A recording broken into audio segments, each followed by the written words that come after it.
E estamos começando mais uma série de vídeos aqui pela EPC chamada Síndromes e Transtornos. Nessa série você vai poder conhecer mais sobre cada síndrome, cada transtorno e poder também trazer seus comentários, suas percepções para que a gente possa gerar um debate, uma conversa sobre tudo isso que nós entendemos na dinâmica do que se trata sobre síndrome e do que se trata sobre transtorno. Vamos trazer sempre uma visão psicanalítica também sobre o assunto, já que essa é a nossa ideia aqui, para que isso possa de alguma forma fomentar a sua curiosidade. Então vamos nessa? Vamos começar a falar desse assunto? Nesse primeiro vídeo, vamos falar de um tema que muitas pessoas falam, aparece muitas vezes na clínica, às vezes aparece, mas não com esse nome, porque as pessoas nem sempre conhecem esse termo, e que é chamado de Síndrome do Impostor. É um tema que chama a atenção de muitas pessoas e pode suscitar aí muitas conversas, reflexões. Então, é um assunto que chama a sua atenção? Já curte aqui esse vídeo, já compartilhe com outras pessoas, vamos criar um debate aqui sobre isso, discuta nos seus grupos, traga também seus comentários aqui pra gente. E se você está chegando agora aqui no canal da EPC ou ainda não se inscreveu, já se inscreva aqui no canal e vamos para a nossa vinheta.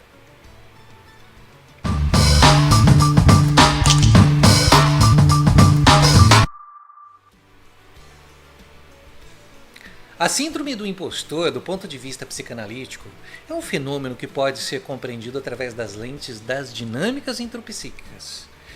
Um desenvolvimento da personalidade e conflitos emocionais que estão envolvendo aí como a pessoa se relaciona com a sua realidade.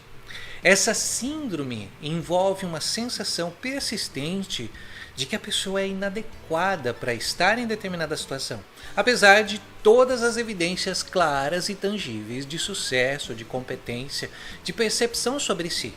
A psicanálise sugere que as origens da síndrome do impostor podem estar relacionadas aí a muitas experiências infantis, como dinâmicas familiares, padrões parentais, relações durante o seu desenvolvimento infantil, principalmente naquelas fases que nós trazemos do desenvolvimento freudiano, o desenvolvimento psicossexual. Mensagens contraditórias ou expectativas irreais que foram entendidas pela criança de uma forma, mas que na verdade não tinha essa representação. Necessidade de controle das emoções e dos pensamentos, ou seja, tudo isso pode contribuir para a formação de uma autoimagem distorcida. E muitas vezes a criança ela se viu ali numa sensação de que, uma sensação até ansiosa, de que ela não se encaixava naquilo que estaria sendo colocado para ela. Então lógico, a criança não tem essa percepção de fala, nossa, eu estou sendo um impostor ou uma impostora, mas ela tem uma sensação ansiosa de que alguma coisa não está certa. E nisso surge um medo de perder aquele apoio, perder aquele contato, perder aquele afeto. Por isso essa sensação de inadequação. Um dos autores contemporâneos de Freud, que pode também contribuir com esse tema, foi Alfred Adler. Ele trouxe essa situação do conceito de complexo de inferioridade. Ele argumentava que sentimentos de inferioridade poderiam surgir na infância, levando a uma busca incessante por reconhecimento e validação. A síndrome do impostor pode ser vista como uma expressão desse complexo, onde a pessoa se sente que não é digna do seu sucesso, não é digna daquilo que está tendo, não é digna daquilo que está vivendo, como se ela fosse realmente uma fraude. Existe também um medo da castração. A teoria freudiana da angústia de castração também pode ser muito significativa quando a gente fala da síndrome do impostor. O medo de ser castrado socialmente, ou seja, de ser desmascarado como uma fraude, pode estar presente na síndrome do impostor. Muitas pessoas trazem isso para dentro da clínica.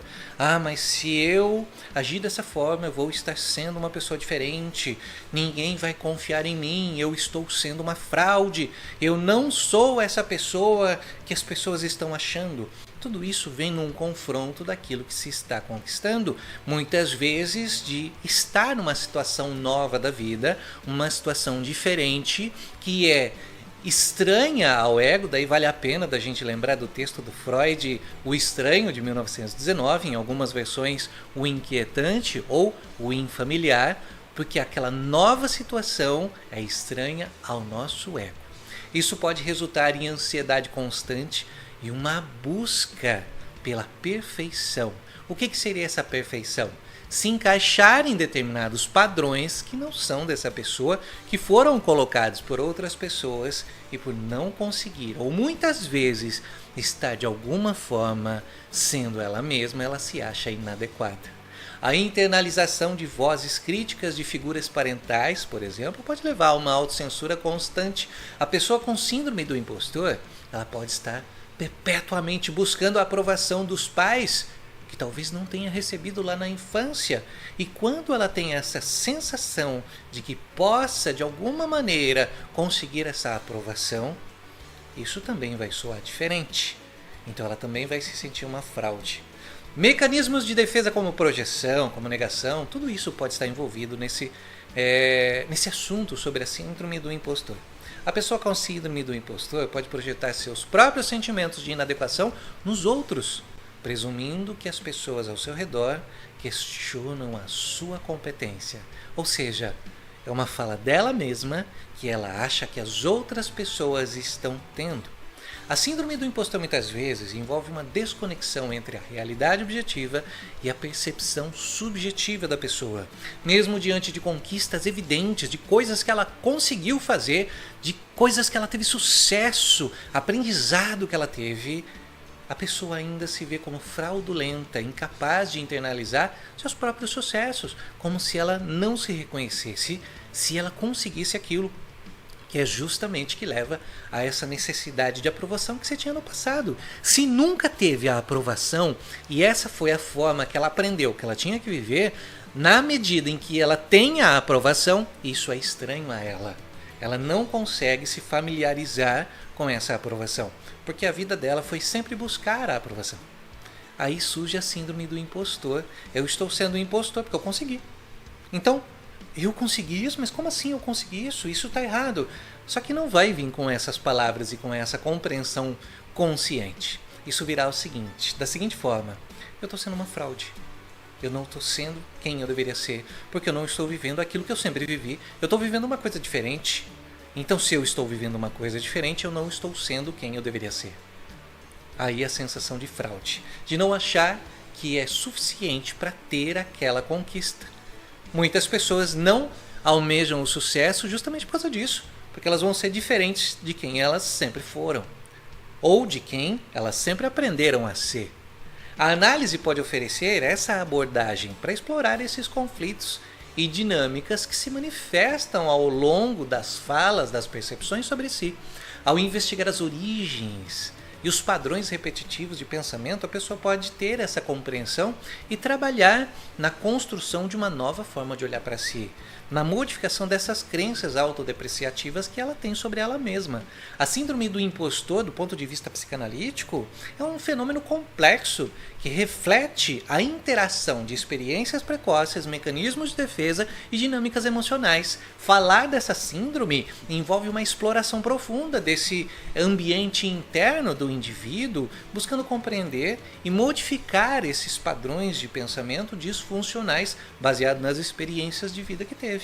O tratamento da síndrome do impostor com a psicanálise geralmente envolve uma exploração profunda dos processos psíquicos, buscando compreender de onde isso está vindo, o que alimenta esse tipo de fala sobre si e por que a pessoa se vê como uma pessoa que não é aquela, que não é merecedora daquela situação.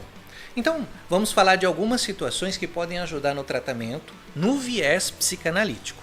Vamos começar pela história, explorando a história pessoal do indivíduo. A psicanálise trabalha no sentido de colaborar com o paciente, com o analisando, para explorar essa história que ele teve, especialmente experiências significativas na infância e dinâmicas familiares, a convivência, o ambiente que ela esteve, que fazem com que ela tenha esse tipo de reação. A identificação de eventos ou padrões relacionais à autoimagem e autoestima é muito importante nesse momento.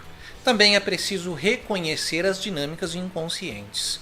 A psicanálise visa trazer essa consciência baseado na síndrome do impostor com tudo aquilo que é inconsciente, o que ficou guardado, o que ficou armazenado na mente da pessoa, examinar os mecanismos de defesa, a introjeção que é feita a partir dos pais, a partir dos cuidadores, as críticas que aconteceram, os conflitos emocionais que não foram resolvidos na infância. Tudo isso envolve questões inconscientes.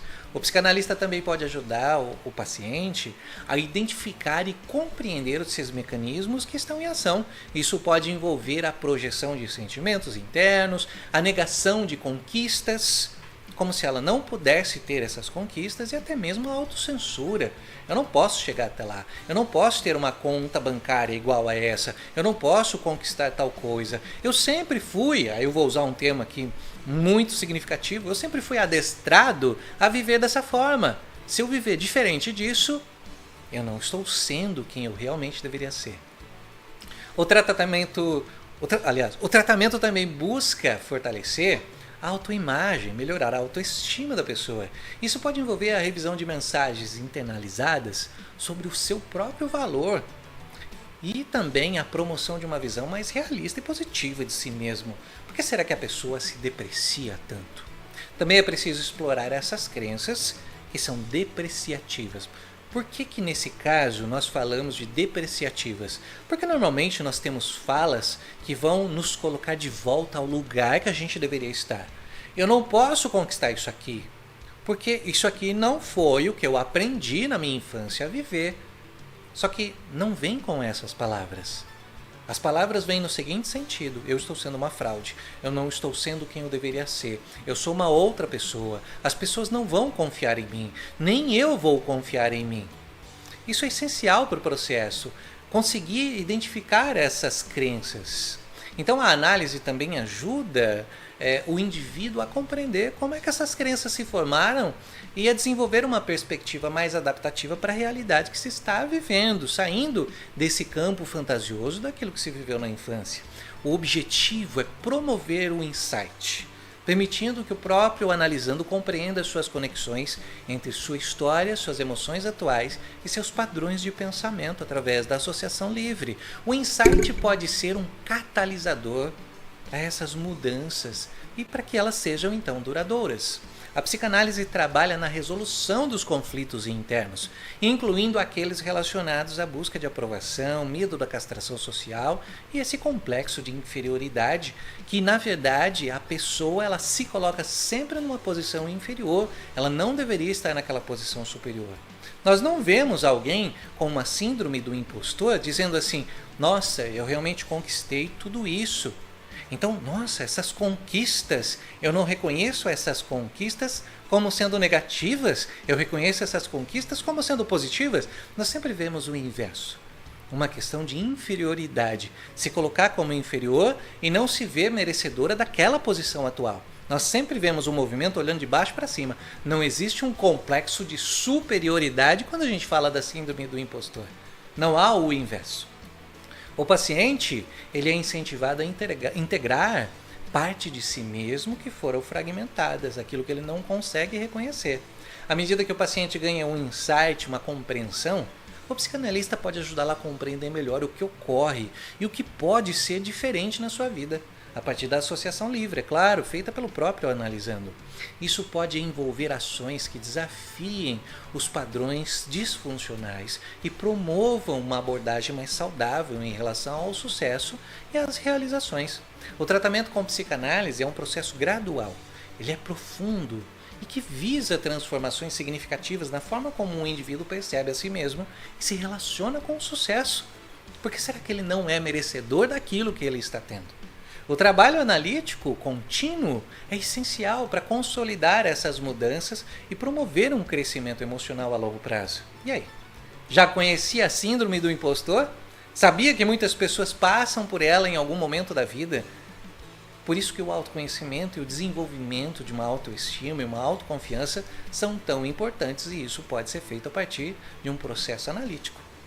Então, eu vou ficando por aqui, traga seus comentários, curta esse vídeo aqui, isso ajuda a gente a compartilhar com mais pessoas. E compartilhe você também, pega esse link, joga nos seus grupos e vamos discutir. Isso nos ajuda a transmitir a psicanálise de uma forma muito mais leve, muito mais dinâmica, que essa é a ideia aqui da EPC. transformar a psicanálise em uma maneira mais fácil de compreender e que todas as pessoas possam se beneficiar disso. E responde aqui pra gente. Qual síndrome ou transtorno você gostaria de conhecer? Gostaria que a gente discutisse aqui. A gente se vê no próximo vídeo. Até mais.